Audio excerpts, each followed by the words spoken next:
Hello Misty, welcome back to my channel. तो आज के लेक्चर पे हम बात करते हैं हमारे नेक्स्ट टॉपिक पे। ओके, तो देखो हमने स्टार्ट किया था 1H NMR स्पेक्ट्रोस्कोप, जिसके हम लोग लेक्चर नंबर 5 पे पहुंचे हैं। तो आज के 5th लेक्चर पे हम बात करते हैं हमारे नेक्स्ट टॉपिक पे, जो रहने वाला है कपलिंग कांस्टेंट। ओके, तो बहुत इजी टॉपिक रहेगा आपके लिए, तो स्टार्ट कर लेते हैं लेक्चर को। तो देखो ना, कपलिंग कांस्टेंट क्या होता है। सबसे पहले आप देखो कपलिंग कांस्टेंट ना, सबसे पहले इसको मैं इसका अपना रिप्रेजेंटेशन बताऊं तो इसे आप कैपिटल जे से रिप्रेजेंट करते हैं। और कपलिंग कांस्टेंट आपको क्या बताता है? कपलिंग कांस्टेंट आपको ये बताता है, जैसे हमने लास्ट लेक्चर पे डिस्कस किया था, कि स्पिन स्पिन कपलिंग की वजह से आपके प्रोटॉन्स क्या है, पीक रिप्रेजेंट करते हैं एनएमआर स्पेक्ट्रा पे। ओके, तो यहाँ पे अगर मैं बोलूं कि अगर आपकी कोई प्रोटॉन ने यहाँ पर पीक रिप्रेजेंट की, जैसे डबलेट कर दिया, मे बी डबलेट गलत बना दिया, मैं थोड़ा सा इसे सही करके दिखाऊं। तो अगर आपके प्रोटॉन ने यहाँ पर कोई डबलेट शो किया या फिर यहाँ पर कोई ट्रिपलेट शो किया, तो यहाँ पर को आप देख सकते हैं, जो ये जो पीक्स हैं, ये पीक्स के बीच का जो ये डिफरेंस होता है, या फिर आप बोल सकते हैं इन पीक्स के बीच में जो ये डिस्टेंस होता है, इन डिस्टेंस को ही कपलिंग कांस्टेंट बोला जाता है, जिसे जनरली जे से रिप्रेजेंट किया जाता है। ओके, तो आप सिंपली क्या बोलेंगे, आपको पता है, जैसे हमने लास्ट लेक्चर, होप आपने वो लास्ट लेक्चर देखा होगा, वहां हमने सारी चीजें डिस्कस की थी कि कैसे आपके एनएमआर स्पेक्ट्रम में पीक जनरेट होती है। पीक जनरेट होने का रीजन क्या है? अगर पीक जनरेट हो रही है तो कभी कभार हमारी पीक सिंगलेट के फॉर्म में आ रही है, कभी हमारी डबलेट के फॉर्म में आ रही, कभी ट्रिपलेट के फॉर्म में आ रही। तो ये अलग अलग पीक्स बनने का रीजन क्या है? क्योंकि आपको पता है ये सारी पीक्स किसको रिप्रेजेंट कर रही है, हाइड्रोजन की तो है। हाइड्रोजन की वजह से, यानी कि प्रोटॉन की वजह से ये सारी पीक्स आई। तो अगर ये सारी पीक्स हाइड्रोजन की वजह से आई है, प्रोटॉन की वजह से आई है, तो कभी कभार ये सिंगलेट, कभी डबलेट, कभी ट्रिपलेट, कभी क्वाड्रेट, कभी ये सिक्सलेट के फॉर्म में क्यों एग्जिस्ट करती है, ये सारी चीजें हमने लास्ट लेक्चर पे देखी थी। तो उसी के आगे को मैं कंटिन्यू कर रही हूँ। मैं आपसे बोल रही हूँ, जैसे आपको पता है स्पिन स्पिन कपलिंग की वजह से, स्पिन स्पिन कपलिंग क्या होती है, मैंने आपको बताया था, रिवीजन दोबारा दे देती हूँ। हमको पता है अगर हमारे पास दो प्रोटॉन्स हैं और वो दो प्रोटॉन्स क्या है, एक दूसरे के नेबर है। नेबर है मतलब वो एक दूसरे के नॉन इक्विवेलेंट है। नॉन इक्विवेलेंट बोलो या फिर आप बोलो वो दोनों के दोनों क्या है, अलग अलग एनवायरमेंट से बिलोंग करता है। ओके, तो अगर मैं बोलूं मेरे पास दो प्रोटॉन है, जैसे ए, पहले प्रोटॉन को मैंने बोल दिया एच ए, दूसरे प्रोटॉन को मैंने बोल दिया एच बी। ओके, तो आपको पता है ये एच ए है, ये एच बी है, यानी कि दोनों अलग अलग एनवायरमेंट से, ये दोनों एक दूसरे के नेबर हैं। ओके, तो अगर ये आपके प्रोटॉन्स हैं, तो इन प्रोटॉन्स के अंदर क्या होगी, न्यूक्लियाई होगी, और इस प्रोटॉन के अंदर भी क्या होगी, न्यूक्लियाई होगी। ओके, अब होता क्या है, न्यूक्लियाई के पास अपनी स्पिन भी होगी और इस न्यूक्लियाई के पास भी अपनी स्पिन होगी। तो स्पिन स्पिन कपलिंग बोलता है जब आपके पहले प्रोटॉन की स्पिन दूसरे प्रोटॉन की स्पिन से मैग्नेटिकली इंटरैक्ट करेगी, तो इनके इंटरैक्शन की वजह से ये जो प्रोटॉन्स है, इनकी जो न्यूक्लियाई है वो स्प्लिट कर जाएगी, टूट जाएगी, और उसी स्प्लिटिंग की वजह से हम जब एनएमआर स्पेक्ट्रा देखते हैं, तो एनएमआर स्पेक्ट्रा में हमें कुछ ऐसी पीक्स देखने को मिलती है। ओके, अब ये पीक्स हमारी कभी डबलेट है, कभी सिंगलेट है, कभी ट्रिपलेट है, अलग अलग टाइप्स की पीक्स हमें देखने को मिल रही है, जबकि ये पीक्स किसको रिप्रेजेंट कर रही है, प्रोटॉन्स को। तो ये पीक्स अलग अलग क्यों आ रही है, और इनको कभी हम लोग ऐसे रिप्रेजेंट, देखो मैं डबलेट को ऐसे रिप्रेजेंट, सो सॉरी थोड़ा सा साफ साफ नहीं बन रहा, मैं डबलेट को ऐसे रिप्रेजेंट कर रही हूँ, मेरी मर्जी, डबलेट है तो मैं एक को छोटा दूसरे को बड़ा रिप्रेजेंट कर लेती। पर ये हम लोग रिप्रेजेंट कैसे करते हैं, कब डबलेट आएगा, कब ट्रिपलेट आएगा, ये सारी की सारी चीजें हमने कहाँ देखी थी, n+1 रूल का यूज करके, साथ ही साथ पास्कल्स ट्रायंगल का यूज करके। ओके, तो ये सारी चीजें मैं आपको लास्ट लेक्चर पे बता चुकी हूँ। ठीक है, अब बात आती है कि जब हमारे प्रोटॉन्स जो है वो स्पिन स्पिन कपलिंग करके आपस में इंटरैक्ट करके, इंटरैक्शन के बाद जो स्प्लिटिंग हुई, स्प्लिटिंग की वजह से आपके स्पेक्ट्रा में पीक्स दिखाते हैं, तो आपने देखा होगा जो पीक्स के बीच की जो ये डिस्टेंस होती है, इस डिस्टेंस को ही जनरली बोला जाता है कपलिंग कांस्टेंट, जिसे आप जे से रिप्रेजेंट करते हैं। और यहाँ पे जो कपलिंग कांस्टेंट की वैल्यू आती है, जनरली हम उसे हर्ट्ज में लेते हैं, एच जेड में उसकी वैल्यू को मेजर करता है। इतनी चीज क्लियर आई? तो डेफिनेशन में भी यही चीज लिखी हुई है। ये बोल रहा है spin spin coupling cause the spectral lines to split and the distance between the two adjacent subpeak in a splitting signals is given by a coupling constant which is represented by J and which is expressed in a hertz। तो आपको क्या बोला, spin spin coupling की वजह से जब आपको अपने स्पेक्ट्रा में आपको पीक्स देखने को मिलती है, तो उन दो पीक्स के बीच में अगर आप पीक्स बोलना चाहे या फिर आप बोलो सब पीक्स, क्योंकि आपकी देखो पीक्स तो ये पूरी हो गई, सब पीक्स क्या बोलेंगे, ये जो पूरी पीक है इस दोनों को बोलेंगे ये सब पीक्स है। ओके, तो ये सब पीक्स के बीच में जो ये डिस्टेंस होती है, इस डिस्टेंस को हम लोग क्या बोलते हैं, इस डिफरेंस को हम क्या बोलते हैं, कपलिंग कांस्टेंट, जिसे जे से रिप्रेजेंट किया जाता है और जिसकी वैल्यू कैलकुलेट की जाती है हर्ट्ज में। इतनी चीज क्लियर आई।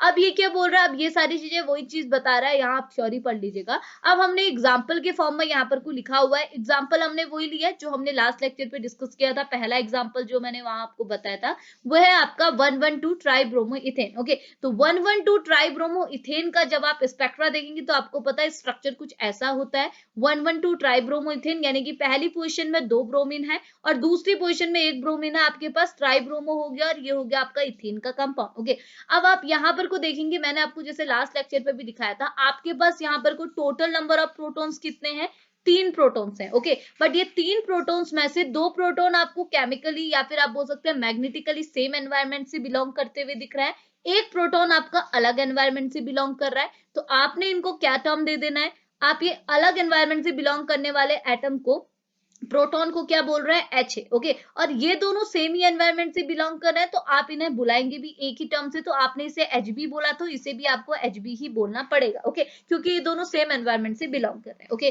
तो अब हमने क्या बोला था, अगर आप यहाँ पर को पीक्स देखेंगे, अगर आप चाह रहे हैं कि आपका जो ये एच ए, यहाँ पे क्या होगा, स्पिन स्पिन कपलिंग होगा, ये एच ए और ये एच बी ये भी है ये भी है। ओके, इनके अंदर जो न्यूक्लियाई है, न्यूक्लियाई की जो स्पिन है ये आपस में क्या करेगी, मैग्नेटिकली इंटरेक्ट करेगी। इंटरेक्शन की वजह से क्या होगा, यहाँ पर आप देख सकते हैं इंटरेक्शन की वजह से आपका एच ए आपके स्पेक्ट्रा में पीक्स दिखाएगा और एच भी आपके स्पेक्ट्रा में पीक्स दिखाएगा। और आपने देखा कि एच ए जो है वो आपको ट्रिपलेट सिग्नल्स देख रहा है, जो सिग्नल्स एच ए ने दिखाया स्पेक्ट्रा में, ये एक टाइप के ट्रिपलेट सिग्नल्स है। और आपका जो एच बी ने दिखाया वो एक टाइप का डबलेट सिग्नल है। ओके, तो मैंने आपको ये भी बताया था कि ये एच ए ने यहाँ पर को ट्रिपलेट क्यों दिखाया, एच बी ने डबलेट क्यों दिखाया, तो इसका रीजन क्या था, हमने n+1 रूल का यहाँ पे यूज करना होता है। अगर आप n+1 रूल का यूज करेंगे किसके रिस्पेक्ट में, h1 के रिस्पेक्ट में, तो बताइए क्या निकलेगा। आपको पता है n यहाँ पर को क्या रिप्रेजेंट करता है, n रिप्रेजेंट करता है नंबर ऑफ नेबरिंग प्रोटॉन्स।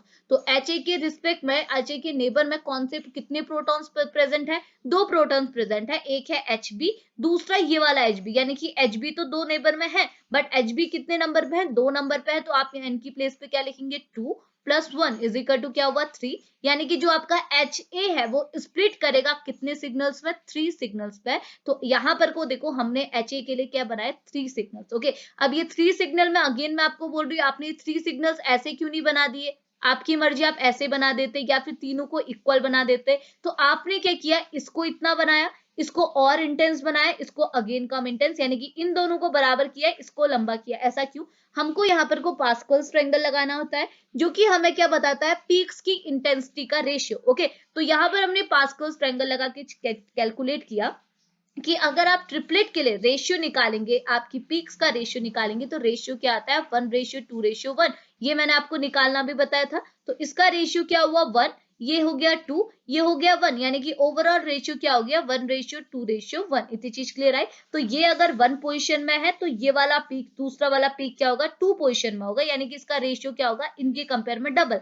तो आपने इसे थोड़ा और ऊपर कर दिया, अगला वाला तीसरी वाली पीक अगेन 1 में आएगी, तो ये दोनों आपके इक्वल हो गए। इतनी चीज क्लियर है।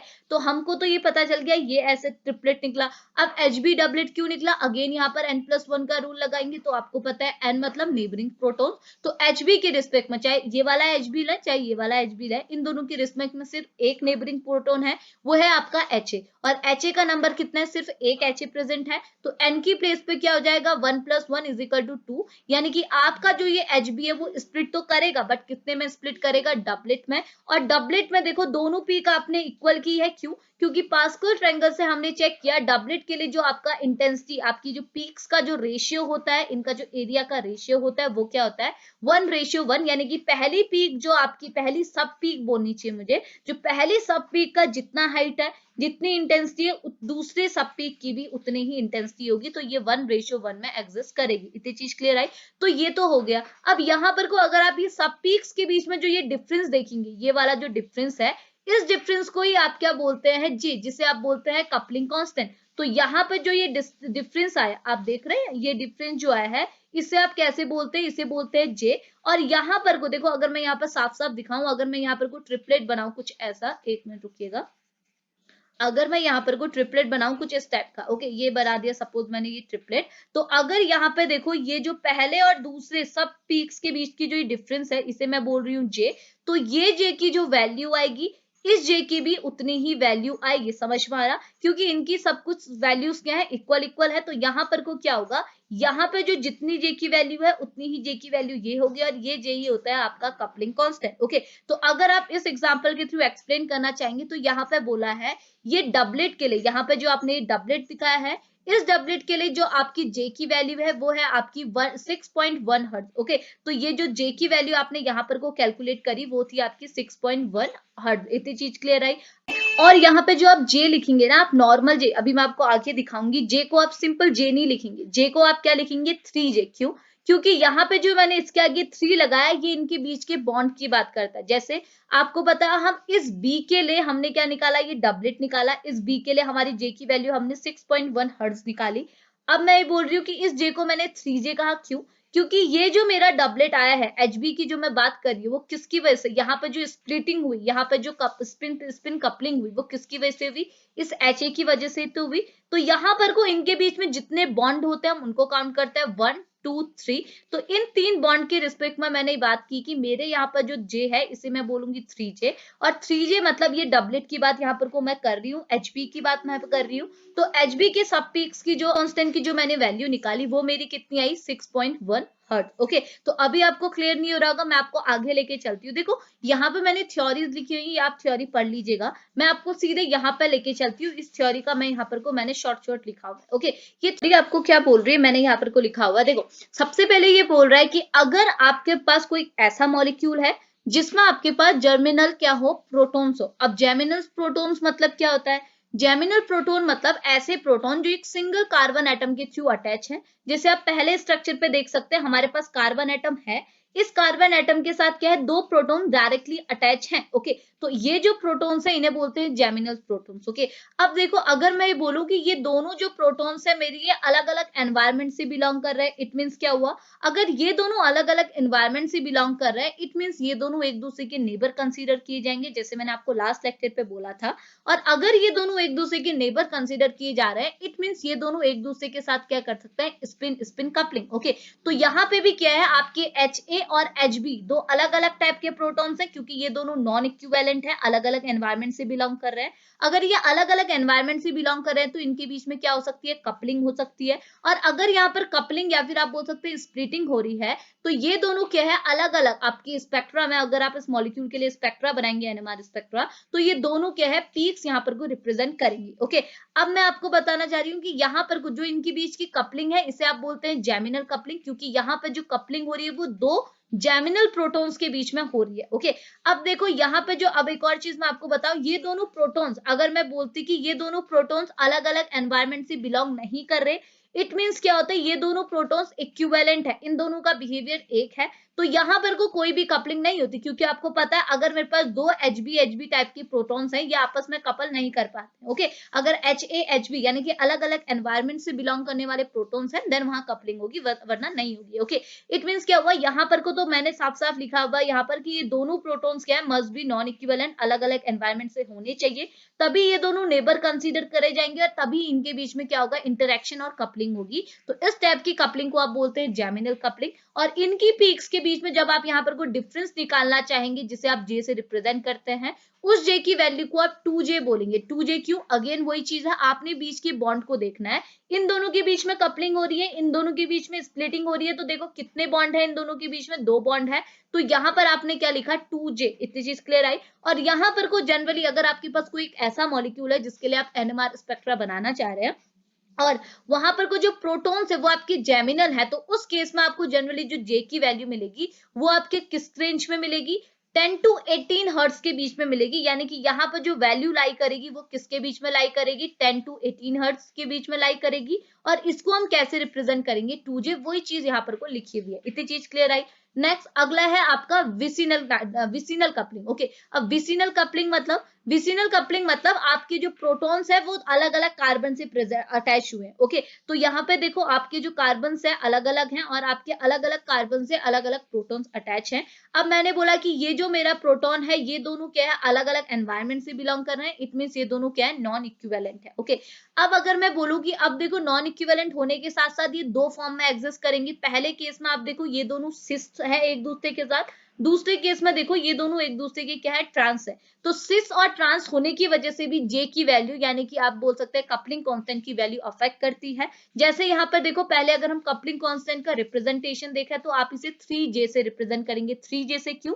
क्योंकि यहाँ पे जो आपको बॉन्ड के बीच में बॉन्ड मिल रहा है, आपके ये दोनों कपल कर रहे हैं ना, ये दोनों कपल करेंगे क्योंकि ये अलग अलग एनवायरमेंट से बिलोंग कर रहे हैं।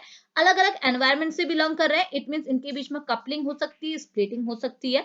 तो अब आप यहाँ पे देखिए इन दोनों के बीच में स्प्लिटिंग हो रही है, मीन्स यहाँ पर को पीक्स दिखाएंगे और पीक्स के बीच के डिफरेंस को ही आप जे बोलते हैं। बट जे को आप कैसे रिप्रेजेंट करेंगे, आप बॉन्ड काउंट कीजिए 1 2 एंड 3। तो आपने यहाँ पर क्या बोला 3J, इसके लिए भी 3J क्योंकि 1 2 3 तीन बॉन्ड है बीच में, तो इसे आपने रिप्रेजेंट किया 3J से। ओके, अब 3J की वैल्यू यहाँ पर को कितनी आएगी, अगर आपकी प्रोटॉन्स क्या है, विसिनल प्रोटॉन्स जो है वो आपके क्या हो, आपके सिस हो, तो उस केस में जे की वैल्यू 3J की वैल्यू आपकी 11 हर्ट्ज मिलेगी आपको। और अगर ये दोनों एक दूसरे के ट्रांस हो देन आपको विसिनल प्रोटॉन्स की जो वैल्यू है, इनके लिए जो कपलिंग कांस्टेंट जे की वैल्यू है वो आपको 18 हर्ट्ज मिलेगी। इतनी चीज क्लियर आई। अब आगे बात करते हैं। अब ये बोल रहा है vinylic jam. Okay, vinylic jam मतलब क्या हुआ, विनाइलिक जैम मतलब आपके जो प्रोटॉन्स है वो जैम डायोल वाले तो हैं, जैम तो हैं। ओके, लेकिन वो क्या हो, विनाइलिक हो। विनाइलिक मतलब आपके पास एक डबल बॉन्ड हो, तो कार्बन है, कार्बन के साथ दो प्रोटॉन्स हैं, एक ही कार्बन से अटैच है, तो ये प्रोटॉन्स तो जैम है, बट उस कार्बन के पास विनाइल ग्रुप है, तो ये बन गया विनाइलिक जैम। ओके, तो अब बाकी चीज सेम है बट इनकी वैल्यू जे की वैल्यू अफेक्ट होंगी, बाकी चीज सेम है, इनको रिप्रेजेंटेशन सेम है क्योंकि यहाँ अभी भी आपके ये दोनों मैंने बोला ये दोनों अलग अलग एनवायरमेंट से बिलोंग कर रहे हैं, ये दोनों नॉन इक्विवेलेंट है। ओके, तो यहाँ पे अगर मैं जे की वैल्यू देखूं तो हम कैसे रिप्रेजेंट करेंगे 2J से, क्योंकि इनके बीच में कितने बॉन्ड है, दो बॉन्ड है। और यहाँ पर को जो जे की वैल्यू आएगी आपकी अप्रोक्स 0 to 5 हर्ट्ज के बीच में आएगी। ओके, अगली बात कर लेते हैं। अगला है आपका विनाइलिक सिस। अगर आपके कंपाउंड में विनाइलिक सिस दिया हुआ है, विनाइलिक सिस मतलब अभी भी आपके जो प्रोटॉन्स है वो अलग अलग, देखो सिस हैं तो अलग अलग मतलब अलग अलग कार्बन से तो होंगे, ऑब्वियस सी बात है, लेकिन क्या होंगे, एक दूसरे के सेम डायरेक्शन पे होंगे, सेम साइड होंगे। ओके, और ये दोनों प्रोटॉन्स अलग अलग है, ये Ha है तो ये Hb है, because these are non equivalent to each other, ये दोनों क्या है, नॉन इक्विवेलेंट प्रोटॉन्स है। ओके, अब यहाँ पर रिप्रेजेंटेशन सेम रहेगा, क्यों, क्योंकि आपके बॉन्ड बराबर है, 1 2 3 तीन बॉन्ड है दो कपलिंग प्रोटॉन्स के बीच में, तो आपने इसे 3J बोला। और यहाँ पर जो 3J की वैल्यू आएगी वो आएगी अप्रॉक्स 6 to 15 हर्ट्ज। अब अगला है आपका विनाइलिक ट्रांस, यानी कि सेम उसी का जैसा है बट यहाँ पर जो आपके प्रोटॉन्स है वो आपके ट्रांस टू ईच अदर है, तो यहाँ पे ट्रांस है, तो इस केस में रिप्रेजेंटेशन तो एज इट इज रहेगा 3J, क्योंकि अभी भी बॉन्ड आपके तीन है, 1 2 एंड 3। और J की वैल्यू 3J की वैल्यू आप इस केस में कितनी आएगी, 11 to 18 हर्ट्ज। इतनी चीज क्लियर आई, बस आपने ये वैल्यूज माइंड पर रखनी है अपने। ओके, अगला, अगर यहाँ पर को आपके protons ortho para Meta form में है देन उस केस में क्या होगा, अगर आपके प्रोटॉन्स, ये दोनों प्रोटॉन्स नॉन इक्विवेलेंट है यानी कि अलग अलग एनवायरमेंट से बिलोंग कर रहे हैं और क्या है, एक दूसरे के ऑर्थो है। ओके, ये ऑर्थो पोजीशन में एक दूसरे के साथ प्रेजेंट है, तो इस टाइप की कपलिंग को आप ऑर्थो कपलिंग कहेंगे। और ऑर्थो कपलिंग के लिए जो आपकी जे की वैल्यू होती है वो कितनी होती है, 8 हर्ट्ज होती है। ओके, अब यहाँ पर बॉन्ड कितना हुआ, मतलब जे की वैल्यू कितनी आई, 8 हर्ट्ज आई। सिमिलरली अगर हम मेटा की बात करें, मेटा कपलिंग में क्या होगा, ये दोनों प्रोटॉन्स नॉन इक्विवेलेंट है बट एक दूसरे के मेटा पोजीशन में प्रेजेंट है, तो मेटा कपलिंग के लिए जो जे की वैल्यू आएगी आपकी आएगी 2 हर्ट्ज। और लास्टली आपका है पैरा कपलिंग। पैरा कपलिंग यानी कि आपके जो दो प्रोटॉन्स है वो एक दूसरे की पैरा पोजीशन में प्रेजेंट है। अगर आप पैरा कपलिंग के लिए जे की वैल्यू चेक करेंगे तो ये आपकी कपल नहीं कर पाती है, यानी कि पैरा कपलिंग एग्जिस्ट नहीं करती। अगर दो प्रोटॉन्स एक दूसरे की पैरा पोजीशन में प्रेजेंट है तो ये दोनों एक दूसरे के साथ क्या है, कपल नहीं कर पाएंगे। ओके, अगर यहाँ पर कपलिंग नहीं हो रही इट मींस यहाँ पर को जे की वैल्यू भी नहीं होगी, पीक्स ही नहीं जनरेट होंगी, पीक्स जनरेट नहीं होगी तो आप डिफरेंस कैसे निकालेंगे सब पीक्स का। ओके, तो यही था आपका, यहाँ पर को जे की वैल्यू एग्जिस्ट नहीं करती, कपलिंग कांस्टेंट नहीं निकाला जाता, यही था आपका कपलिंग कांस्टेंट। होप आपको कपलिंग कांस्टेंट समझ में आया। और एक और चीज माइंड पे रखिएगा कि कपलिंग कांस्टेंट क्या है, कभी भी मैग्नेटिक फील्ड पे डिपेंड नहीं करता। मतलब आपको पता है हम लोग एनएमआर स्पेक्ट्रोस्कोपी में क्या करते हैं, अपनी न्यूक्लियाई को बाहर से एक्सटर्नल मैग्नेटिक फील्ड देते हैं, शील्डिंग डिशील्डिंग वाला कॉन्सेप्ट यहीं से आया था।